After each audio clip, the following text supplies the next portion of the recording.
Hello friends, मैं पूर्णचंद्र साहू आप सभी को स्वागत करता हूं मेरा YouTube channel mining legislation by PC Sahu में। दोस्तों, आज का जो एमसीक्यू सेट है, इस सेट में चाहे हम लोग फोरमैन और माइनिंग मेट के जो एस्पिरेंट्स हैं उनके लिए कुछ इम्पोर्टेंट प्रोबेबल क्वेश्चन डिस्कस करेंगे। लेकिन जैसे लास्ट वीडियो में मैं बोला था कि सेकेंड क्लास और फर्स्ट क्लास का जो विनिंग वर्किंग पेपर जो कैंडिडेट उसको देने जा रहे हैं उन लोगों के लिए भी ये बहुत मददगार होगा। तो ये ज़रूरी नहीं है कि सिर्फ माइनिंग मेट और फोरमैन एग्जाम के लिए है, इसी टाइप का क्वेश्चन विनिंग वर्किंग में भी आता है। तो ज़रूर जो लोग विनिंग वर्किंग का पेपर भी दे रहे हैं वो भी इस वीडियो का फ़ायदा ले सकते हैं। और माइनिंग मेट और फोरमैन के लिए तो स्पेशली बनाया तो गया है ही। तो दोस्तों, शुरू करते हैं आज का वीडियो। फास्ट क्वेश्चन की तरफ बढ़ते हैं। The dragline size 24/96 indicates that जब ड्रैगलाइन जैसे एक्सकावेटर का पूछते हैं हम लोग एक्सकावेटर कितना साइज का है, तो इसका मतलब क्या है कि बकेट, इसका जो बकेट कैपेसिटी है उसको हम लोग रिप्रेजेंट करते हैं कि हाँ 4 क्यूबिक मीटर बकेट कैपेसिटी वाला है या 6 क्यूबिक मीटर है, या छोटा वाला है तो 2.4 1.8 ऐसे करके हम डिनोट करते हैं। तो ड्रैगलाइन का केस में जो बोलते हैं हम, ड्रैगलाइन का साइज है 24/96। तो ये क्या इंडिकेट करता है? ऑप्शंस ए बेंच हाइट और dump height, option B boom length और dump height, option C bucket size और reach of the body, option D bench width and reach of the boom. तो इसका सही आंसर है bucket size and reach of the boom, जो कि option C में है। यानी कि ड्रैगलाइन अगर 24/96 हम बोल रहे हैं तो 24 है वो इंडिकेट करता है उस ड्रैगलाइन का बकेट साइज को, ठीक है। और 96 इंडिकेट करता है कि उसका बूम कितना दूर तक पहुंच सकता है, उसका मतलब कितना डिस्टेंस तक वो अपना बूम को एक्सटेंड कर सकता है, ठीक है। तो 24 इंडिकेट करता है बकेट साइज को, और 96 इंडिकेट करता है बूम का जो रीचिंग हाइट को, ठीक है। नेक्स्ट क्वेश्चन की तरफ बढ़ते हैं। Shovel cycle time consists of that's. Shovel का जो हम साइकिल टाइम स्टडी करते हैं ना माइंस में, तो जो लोग फ्रंट लाइन सुपरवाइजर एफएलएसओ उसको बोलते हैं ना, एफएलएसओ मतलब फ्रंट लाइन सुपरवाइजिंग ऑफिसर्स, जैसे माइनिंग मेट हो गए, फॉरमैन हो गए, फील्ड का जो सुपरवाइजर रहते हैं वो लोग सब एफएलएसओ कैटेगरी में आते हैं। और उन लोगों का मेन ड्यूटी रहता है साइकिल टाइम स्टडी करना, ठीक है। तो जो साइकिल टाइम जो स्टडी करते हैं एक्सकावेटर का केस में, सोभेल का केस में, तो उसमें किस किस चीज़ को हम लोग नोट करते हैं? ऑप्शन ए बोल रहा है crowding, marching, delivery and return. इसका मतलब ये बोल रहा है वो किस किस टाइम को हम नोट डाउन करते हैं, crowding time, marching time, delivery time और रिटर्न टाइम। ऑप्शन बी क्या बोल रहा है? Crowding, hosting, marching, delivery and return. Option C क्या बोल रहा है? Crowding, hosting, swinging, delivery and return. और ऑप्शन डी क्या बोल रहा है? Crowding, delivery and return. तो इसका सही आंसर क्या है? अब लोग तो टाइम स्टडी तो नॉर्मल चीज़ है, सब लोग करते हैं ही। और इसमें हम लोग मतलब क्या है कि एक बार अंदाज़ा हो जाता है कि इस एक्सकावेटर का साइकिल टाइम ये आ रहा है। तो आप अगर थ्रू आउट द शिफ्ट भी करते हैं तो लगभग उसी के आसपास ही आता है, थोड़ा बहुत इधर उधर होता है लेकिन उसी के आसपास होता है। तो साइकिल टाइम हम जो स्टडी करते हैं उस केस में किस किस चीज़ को नोट डाउन करते हैं, मतलब किस किस टाइम को काउंट करते हैं? पहले देखिए क्या क्या बकेट का, ये मान लीजिए बकेट, एक्सकावेटर का बकेट। पहले क्या किया? क्राउडिंग किया। क्राउडिंग मतलब जो मॉक पाइल के अंदर बकेट को घुसा के बकेट को फिल करना, वो हो गया क्राउडिंग। क्राउडिंग करने के बाद क्या करता है? फिर होइस्ट करेगा कि नहीं, मतलब ऊपर उठाएगा कि नहीं बूम को, तो वो हो गया होइस्ट। ऑप्शन सी देखिए क्राउडिंग। क्राउडिंग मतलब पहले बकेट को मॉक पाइल के अंदर डाला, फिर मटेरियल को फिल किया बकेट में, फिर उसको बूम को उठाता है, वो हो गया होइस्टिंग। इसके बाद स्विंग करता है। क्यों स्विंग करता है? कि डंपर का डंप बड़ी के पास लाने के लिए स्विंग करता है, जो मूवमेंट करता है, बूम जो रोटेट करता है बूम को, वो हो गया स्विंग। अभी पहुंच गया डंप बड़ी के पास, अभी डिलीवरी देता है, यानी कि अनलोडिंग करता है। अनलोडिंग करने के बाद यहाँ पे ख़त्म नहीं होता, अनलोडिंग करने के बाद फिर वापस जो स्विंग करके पहुँचता है मॉक पाइल के पास, वो हो गया रिटर्न। तो ये इतना टाइम हम लोग नोट डाउन करते हैं: crowding, hosting, swinging, delivery and return. ये है सोवेल साइकिल टाइम का कंप्लीट साइकिल। ठीक है, तो इसीलिए इस पर्टिकुलर क्वेश्चन को अगर हम आंसर बोलेंगे तो ऑप्शन सी होगा। ठीक है, crowding, wasting, swinging, delivery and return. Next question की तरफ बढ़ते हैं। फेलियर ऑफ स्लोप में takes place due to dash. जो स्लोप फेलियर होता है, काफ़ी टाइप का होता है स्लोप फेलियर, जैसे लीनियर हो गया, वेज फेलियर, टफलिंग फेलियर, हमारा और क्या किस टाइप का फेलियर है, toppling failure, linear failure, wedge failure, ये सब टाइप का फेलियर है। एक दिन एक सेपरेट वीडियो दे तो उसके ऊपर भी हम बना देंगे कि स्लोप फेलियर या डंप फेलियर कितना टाइप का है, क्यों होता है फेलियर, और किस टाइप का फेलियर में किस टाइप का फोर्स काम करता है, उसके ऊपर एक सेपरेट वीडियो बनाएंगे। ठीक है, तो जितने टाइप के स्लोप फेलियर होते हैं वो क्यों होते हैं? ऑप्शंस क्या क्या है? Geological disturbances, undercuts in slope, water content of the material, all of these. दोस्तों ये तो बहुत ही जियोलॉजिकल डिस्टर्बेंस के लिए भी मतलब स्लोप फेलियर होता है। मान लीजिए जियोलॉजिकल डिस्टर्बेंस रहेगा तो कंपैक्ट नहीं रहेगा, जहाँ पे भी हम मतलब चाहे स्लोप फेलियर मतलब ऐसा नहीं कि सिर्फ डॉम में होता है, बेंच में भी हो सकता है, बेंच में भी फेलियर होता है स्लोप फेलियर, डॉम में भी हो सकता है, तो कहीं पे भी हो सकता है। तो उसका जियोलॉजिकल डिस्टर्बेंस तो उसका मेन रीजन होता ही है। उसके साथ अंडरकट्स, अंडरकट अगर हो गया, अंडरकट मतलब तो ये तो बहुत आसान चीज़ है, सब लोग समझ रहे होंगे अंडरकट क्या चीज़ है। ठीक है, तो जैसे मान लीजिए ये बेंच है, ठीक है, अगर यहाँ पे हम लोग इसको काट देंगे तो ये गिर जाएगा कि नहीं, इसको बोलते हैं अंडर कट कर देना। मान लीजिए वहाँ पे लूज हो गया है और एक ऑपरेटर उसको खोदते जा रहा है, मतलब जितना निकालना था निकाल दे रहा है, तो यहाँ पे अंडर कट बन जाएगा कि नहीं, तो ये गिर जाएगा। तो अंडर कट वजह से भी होता है water content of the material, यानी कि मान लीजिए हम डंप में जो मटेरियल डाल के डंपिंग कर रहे हैं उसका हाइट बढ़ रहा है, अगर उसमें वाटर कंटेंट रहेगा तो जरूर क्या होगा, स्लो फेलियर होगा। तो ये तीनों रीजन हो सकते हैं, तो इसलिए इसका सही आंसर होगा option D, all of which. ठीक है, नेक्स्ट क्वेश्चन की तरफ बढ़ते हैं। Metalliferous mines are all the mines where mined out material is other than dash and dash. बोल रहा है कि मेटलिफेरस माइंस जो हम बोलते हैं वो मतलब किस किस चीज के अलावा सभी माइंस को मेटलिफेरस माइंस हम बोलेंगे। समझ रहे कि नहीं, मतलब क्या बोलना चाहता है, जो सवाल पूछ रहा है कि मेटलिफेरस माइंस मतलब वो सभी माइंस को हम मेटलिफेरस माइंस बोलते हैं, लेकिन दो चीज के अलावा। तो वो दो चीज क्या है, कौन सा दो चीज, ये जो ऑप्शन दिया गया है इनमें से कौन सा दो चीज को छोड़ के, और जो जितना भी चीज को हम माइंड आउट करते हैं, माइनिंग करते हैं, सब मेटलिफेरस माइंस के अंडर आता है। ऑप्शंस क्या क्या है? गोल्ड एंड ऑयल, तेल और जो सोना का खदान जो है उसको बोल रहा है। Option B oil and coal, तेल और कोयला का। Option C uranium and platinum. Option D coal and uranium, यानी कि कोयला और यूरानियम, ये दोनों को छोड़ के। तो सही आंसर क्या है इसका?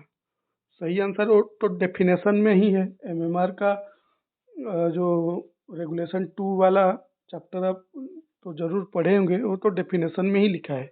मेटलिफेरस माइंस मीन्स ऑल माइंस ऐसे करके डेफिनेशन है ना, एक्सेप्ट कोल एंड ऑयल, जो कि ऑप्शन बी में है। तेल का जो माइंस है, ऑयल माइंस, जो जितना भी पेट्रोलियम हो गया, जितना भी ऑयल ये करते हैं, वो मेटलफेरस माइंस के अंडर नहीं आता है, वो ऑयल माइनिंग है। वो उसका working procedure, method of mining सब अलग है, ठीक है। उसी तरह कोल कोल और ऑयल को छोड़ के और जितना भी हम माइनिंग करते हैं सब मेटलफेरस माइंस के अंदर आता है, ठीक है। नेक्स्ट क्वेश्चन की तरफ बढ़ते हैं। Deck loading. Deck loading is very useful when the strata consist of dash। Deck loading, हम जो डेक लोडिंग, डेक चार्जिंग ये सब करते हैं, मतलब किस केस में वो बहुत यूजफुल होता है। Option A, hard rocks, friable rocks, soft rocks, alternative bands of hard and soft rocks. तो इसका सही आंसर तो आपको मालूम है, ऑप्शन डी होगा, alternative bands of hard and soft rocks. Deck loading मतलब क्या है? जैसे मान लीजिए ये एक ड्रिल होल है, इसको ब्लास्ट करना है। मान लीजिए ये होल जिस डिपॉजिट में किया गया है उसका ये वाला पोर्शन मान लीजिए सॉफ्ट है, फिर ये वाला हार्ड है, फिर ये वाला सॉफ्ट है, फिर हार्ड है। ऐसे अल्टरनेटिव बैंड में थोड़ा हार्ड, थोड़ा सॉफ्ट, थोड़ा हार्ड, थोड़ा सॉफ्ट, ऐसे करके मान लीजिए डिपॉजिट है, लेयर लेयर करके बेडेड डिपॉजिट है, ठीक है। तो जिस एरिया में हार्ड रॉक होगा उस एरिया में हम एक्सप्लोसिव उस एरिया में डालेंगे, यानी कि उस पर्टिकुलर एरिया को, उतना हाइट को हम चार्जिंग कर देंगे। चार्जिंग करने के बाद जो सॉफ्ट एरिया में हम लोग डेकिंग करते हैं, एयर डेकिंग कर सकते हैं। काफ़ी सारा मतलब तरीका है डेकिंग करने का। तो कोई भी उपाय से, जैसे बबल्स भी यूज करते हैं पॉलीथीन का, बहुत सारी चीज़ें, एयर डेकिंग भी करते हैं, ठीक है। या फिर हम लोग डायरेक्ट उस एरिया को जो स्टेमिंग मटेरियल से भी उसको दे देते हैं, कुछ भी कर सकते हैं, ठीक है। हमको डेकिंग करना है। डेकिंग का मतलब है हार्ड एरिया में एक्सप्लोसिव यूज करके चार्ज करना है, सॉफ्ट एरिया में हम लोग एक्सप्लोसिव का यूज ना करके बबल्स का यूज कर सकते हैं। वो आता है, रेडीमेड भी आता है। कोई कोई पानी जो वाटर बॉटल्स को भी यूज करते हैं डेकिंग के लिए, ठीक है, रिजेक्ट वाला कलेक्शन करके। तो जिस एरिया में हार्ड होगा उस एरिया में एक्सप्लोसिव चार्ज करेंगे, जिस एरिया में सॉफ्ट होगा उसमें हम लोग एक्सप्लोसिव चार्ज नहीं करेंगे, क्योंकि सॉफ्ट एरिया है। तो जो एक्सप्लोसिव हम हार्ड एरिया में दिए हैं उसी का प्रभाव से ही वो ब्रेकेज हो जाता है। इसमें क्या होता है, एक्सप्लोसिव कंजप्शन भी कम होता है, ग्राउंड वाइब्रेशन भी कम होता है, पीएफ पाउडर फैक्टर अच्छा निकलता है, कॉस्ट इफेक्टिव होता है, सब कुछ अच्छा होता है, ठीक है। तो ये जहाँ पे alternative bands of hard and soft rock होता है उस एरिया के लिए वो यूजफुल है, ठीक है। तो इसका सही आंसर होगा ऑप्शन डी। नेक्स्ट क्वेश्चन की तरफ बढ़ते हैं। A shovel has the bucket capacity 1.2 cubic meter. Bucket fill factor is 1.2. If the bulk density of broken ore is 1.5 ton per cubic meter, calculate the tonnage per pass by the shovel। तो बहुत अच्छा सवाल है और बहुत easy भी है, ठीक है। इसको जस्ट आप कंसेप्ट क्लियर होइए। वो बोल रहा है कि एक एक्सकावेटर जो यूज हो रहा है माइंस में, उसका बकेट कैपेसिटी है 1.2 क्यूबिक मीटर, 1.2 क्यूबिक मीटर, ठीक है। उसका बकेट फिल फैक्टर 1.2 है। बकेट फिल फैक्टर समझ रहे हैं ना? बकेट फिल फैक्टर क्या होता है? बकेट फिल फैक्टर मतलब कि हम मॉक पाइल के अंदर बकेट को इंसर्ट किए, यानी कि क्राउडिंग किए, तो एक पास में बकेट का कितना पोर्शन भरता है, ठीक है, वो उसको बोलते हैं बकेट फिल फैक्टर, यानी कि कितना बकेट का कितना परसेंटेज फिल हो पाता है, उसको बोलते हैं बकेट फिल फैक्टर। जैसे मान लीजिए कि आप घर में जो यूज करते हैं कोई भी बर्तन से, एक बालू का एक पाइल है, मतलब घर के आगे आपका कुछ सिविल कंस्ट्रक्शन का काम चल रहा है, ये सब बालू पड़ा हुआ है। जैसे एक्सकावेटर में बकेट से हम लोग भरते हैं, बकेट भर के लोडिंग करते हैं, उसी तरह मान लीजिए आपका कोई भी बर्तन घर में है, उससे आपको बोला जाए कि कुछ बालू लेके आइए, तो आप जो घुसाते हैं उसके अंदर बालू को लाने के लिए ज़रूरी नहीं है कि जितना, मान लीजिए ये एक पॉट है, एक बर्तन है, ज़रूरी नहीं है कि पूरा भर के आएगा, हो सकता है इतना 75 या 80% तक आता है, कभी कभी इससे ज़्यादा भी भर जाता है कि जितना इसका कैपेसिटी है उससे भी ज़्यादा भी आ जाता है। वो डिपेंड करता है कि कितना मतलब आप अच्छे से उसको क्राउडिंग कर पाए, उसके ऊपर डिपेंड करता है। ठीक है, 0.8 अगर है तो यानी कि 80% आपका भरा हुआ है और 20% खाली है। अगर जैसे मान लीजिए एक बर्तन ये है, ठीक है, पूरा भरेगा तो 100%, 80% है मतलब इतना तक भरा हुआ है, यहाँ खाली है, ये हो गया 0.8 बकेट फिल फैक्टर। यहाँ पे इस पर्टिकुलर क्वेश्चन में 1.2 बोला है, यानी कि 100 से भी ज़्यादा 120%। 120% मतलब पूरा बकेट भर के और भी थोड़ा ज़्यादा आया है, मतलब अच्छे से वो क्राउडिंग किया है, पूरा बकेट भर के उससे भी ज़्यादा आ गया है। 1.2 बकेट फिल फैक्टर वो बोल रहा है। ठीक है, और जो मटेरियल का जो बल्क डेंसिटी है 1.5 टन है, तो एक पास में कितना आएगा, कितना टन मटेरियल आएगा। तो अब जानते हैं कि वॉल्यूम सॉरी डेंसिटी क्या है। डेंसिटी का फॉर्मूला मास बाय वॉल्यूम, ये जानते हैं ना, density equal to mass by volume. यहाँ पे मटेरियल का डेंसिटी हमको दे दिया है, वॉल्यूम हमको पता चल जाएगा। हमको मास पूछ रहा है कि कितना वजन का मटेरियल निकलेगा, कितना टन का मटेरियल एक बकेट में आएगा पूछ रहा है। कितना टन का मटेरियल मतलब वो मास है, तो एम हमको पूछा है, तो डेंसिटी इंटू वॉल्यूम कर देने से मास मिल जाएगा, हाँ कि नहीं। तो वॉल्यूम, बकेट का वॉल्यूम दिया है 1.2 क्यूबिक मीटर, लेकिन बकेट फिल फैक्टर भी बोला है 1.2, तो 1.2 इंटू 1.2 और डेंसिटी कितना दिया है 1.5। तो सिंपली आपको 1.2 इंटू 1.2 कर देना, ये वॉल्यूम मिल गया आपको, क्योंकि ये बकेट का कैपेसिटी है, जो बकेट का साइज जो है 1.2 क्यूबिक मीटर है ये है, लेकिन हमारा बकेट फिल फैक्टर 1.2 दिया है, इसलिए इसको मल्टीप्लाई करना पड़ेगा वॉल्यूम निकालने के लिए इंटू डेंसिटी। डेंसिटी दिया है 1.5, तीनों को मल्टीप्लाई करेंगे तो आंसर आएगा 2.16। ठीक है, तो ऐसे करके आपको निकालना है 1.2 इंटू 1.2 इंटू 1.5, ये हो गया आपका एक बकेट में कितना मटेरियल आएगा। तो इसका अगर मल्टीप्लाई कैलकुलेटर यूज करेंगे तो 2.16 आएगा। समझ गए ना, तो इसका आंसर होगा ऑप्शन सी 2.16। नेक्स्ट क्वेश्चन की तरफ बढ़ते हैं। In opencast mines, bench failure occurs in a tetrahedron shaped rock. This type failure is dash. Opencast mines में जो बेंच फेल्योर होता है, एक टाइप का फेल्योर होता है जिसमें जो पत्थर निकलता है, फेल्योर मतलब पत्थर तो वहां से खिसक जाना ना, तो टेट्राहेड्रॉन शेप में निकलता है। तो उस टाइप का फेल्योर को हम क्या बोलेंगे, कॉर्ब failure, linear failure, wedge failure, toppling failure. तो इसका सही आंसर है wedge failure, option C. Wedge के शेप में, टेट्राहेड्रॉन के शेप में जो फेलियर होता है उसको बोलते हैं वेज फेलियर। दोस्तों जैसे मैं अभी अभी बोल रहा था उसी रिलेटेड ही क्वेश्चन आ गया कि मतलब बेंच जो फेलियर या स्लो फेलियर, चाहे बेंच में हो या फिर डंप में हो, वो ये सब जो टाइप है कि टपलिंग फेलियर क्या है, वेज फेलियर क्या है, लिनियर फेलियर क्या है, ये सबको हम लोग एक वीडियो में कवर करेंगे इन डिटेल।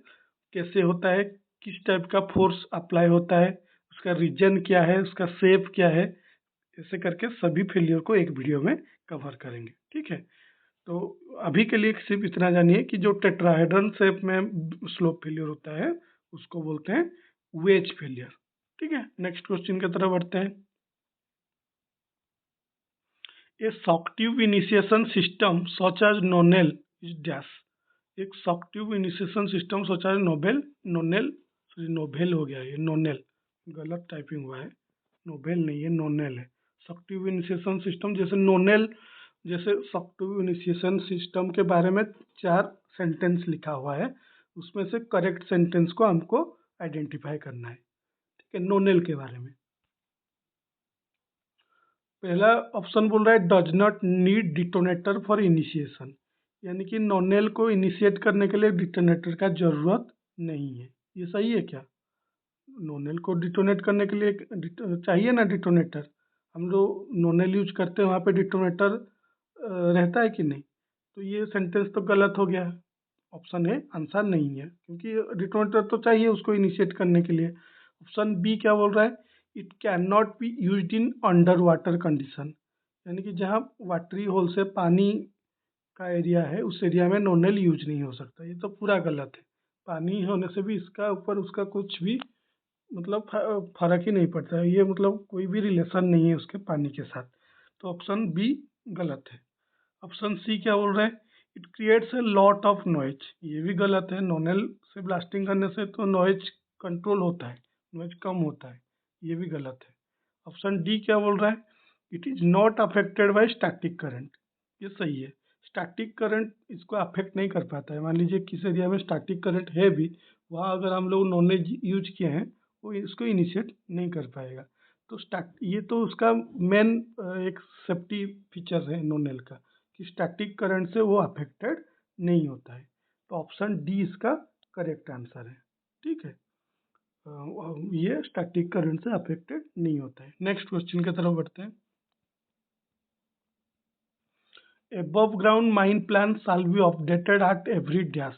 हम जो मतलब ओपनकास्ट माइंस में जो प्लान सेक्शंस बनाते हैं सर्वे डिपार्टमेंट, तो वो कितना दिन में अपडेटेड होना चाहिए, 12 मंथ, 6 मंथ, 3 मंथ, 1 मंथ।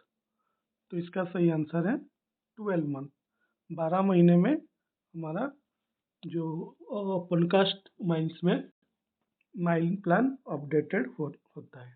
यानी कि हाँ, आप एक चीज़ देखे होंगे, आप अगर कैटेगरी ए माइंस वाले हैं तो आप देखे होंगे, अरे अपन कास्ट माइंस में तो 12 महीने में एमएमआर में लिखा हुआ है कि 12 महीने में, यानी कि वंस इन ईयर अपडेटेड होना चाहिए। हमारा माइंस में तो 3 महीने में होता है, क्वार्टरली होता है, हर 3 महीने में अपडेटेड होता है। इसीलिए होता है, देखिए डीजीएमएस दे दिया गाइडलाइन एमएमआर में कि 12 मंथ में अपडेटेड होना है माइन प्लान। लेकिन अगर आपका कैटेगरी ए माइंस है तो आईबीएम का गाइडलाइन है हर 3 महीना में आपका अपडेटेड होगा। अब आप देखिए, 12 महीने एक बार आपको करना है, इसका मतलब नहीं कि आप 3 महीना में करने से आपको कोई कुछ बोलेगा कि क्यों किया आप 3 महीने में। 12 महीने से ज़्यादा नहीं होना चाहिए, यानी कि 13 महीना भी हो गया तो आप वायोलेट किए रूल रेगुलेशन को। 12 हर 1 साल के अंदर आपको करना है। आप 3 महीने में कीजिए, 4 महीना में कीजिए, उससे कोई मतलब नहीं। लेकिन अगर आप 12 महीने में कर रहे हैं तो आईबीएम का गाइडलाइन को आप वायोलेट किए, यानी कि आईबीएम बोल रहा है अगर आपका कैटेगरी ए माइंस है तो आपको 3 महीना में करना है। तो डीजीएमएस को तो ठीक है आप फॉलो किए, लेकिन आईबीएम का गाइडलाइन को फॉलो नहीं किए तो वायोलेशन आईबीएम दे देगा।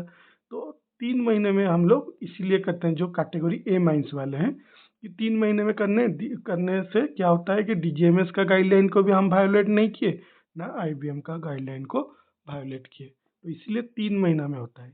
लेकिन क्योंकि ये डीजीएमएस का एग्जामिनेशन है और डीजीएमएस मतलब डीजीएमएस का नजरिया से पूछा गया है सवाल कि कितना महीने में करना है, तो आंसर होगा 12 मंथ।